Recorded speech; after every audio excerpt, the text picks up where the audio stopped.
Уже неоднократно говорю. Почему не работает магия? Я сделала вызов, он даже вызов не работает. А чего вы решили, что магия это мешок картошки? Пошел, купил и сварил. В магии допускались только специальные люди. Даже вот есть каста брахманов, только они могут заниматься там духовным наставничеством. Почему вы думаете, что все могут прямо вот взять и что-то делать? Если в каком-то племени, да, был специальный колдун, и он себе не искал помощника, он его специально отбирал. Почему вы думаете, что все могут садиться и делать все подряд? Вот вы можете каждый сесть и написать картину или сонату какую-то. Вот все я узнал 7 нот, и сейчас я сочиню что-то стоящее. Нет. А почему вы думаете, что магия может работать у любого человека? Или как балерина, сколько они там танцуют, чтобы создать какой-то красивый танец? В магии, в первую очередь, нужно образ создать, воображение, когда вы читаете что-то или оговариваете руны, вы должны четко представлять, что случится. И этого мало, этого недостаточно. Надо еще не просто четко это представлять, то есть иметь хорошее воображение. И еще надо запускать его при помощи воли, веры, молчать об этом, не сомневаться в себе, не сомневаться в ритуале. А почему оно должно работать, если человек даже не может вообразить, что это такое и как это должно происходить? Спрашиваешь девушку: я хочу, чтобы он меня любил. А что такое любил? Провожал домой. Все, вот так вот все, фантазия на этом закончилась, чтобы он провожал ее домой.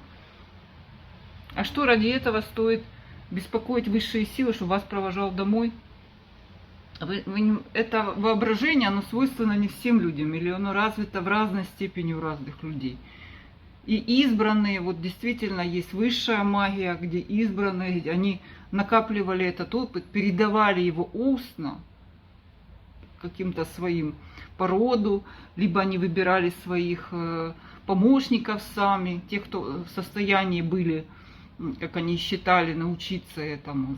Создавали закрытые общества, где они проходили процедуру приема, посвящения в магию.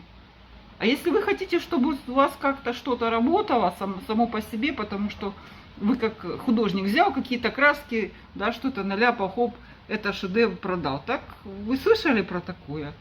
А почему думают, что магия это что-то очень легкое и простое? Магия для избранных. Магия не для всех. Если вам кто-то говорит, что можете заниматься магией, да, вы можете заниматься магией, но это должен быть идти путь, когда это все начинает работать. Если вас один раз работал какой-то ритуал случайно, да, это не значит, что дальше вы будете, ничего не надо делать, да, оно все будет само там за 5 минут срабатывать. Вы потом все равно будете отрабатывать этот случай. Вам показали, что это возможно. Дальше все равно придется работать с верой, воображением, волей, упорством. Тогда будут ритуалы эти работать. А так с чего, простите? Вы говорите, там пишут, я не новичок в магии. Я вот там что... Какой же вы не новичок, если вы не разобрались в простейшем, что не бывает рабочих или нерабочих ритуалов. Есть отсутствие вашего энергетического вклада, отсутствие воображения, отсутствие у вас магической силы, как у художника бывает. Нет удара у художника, нет удара композитора, музыканта. Почему все считают, что это легко и просто?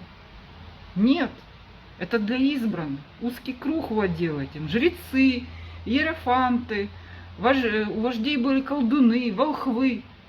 А чтобы все сидели и волховали? Нет. Почему? А потому что не все могут.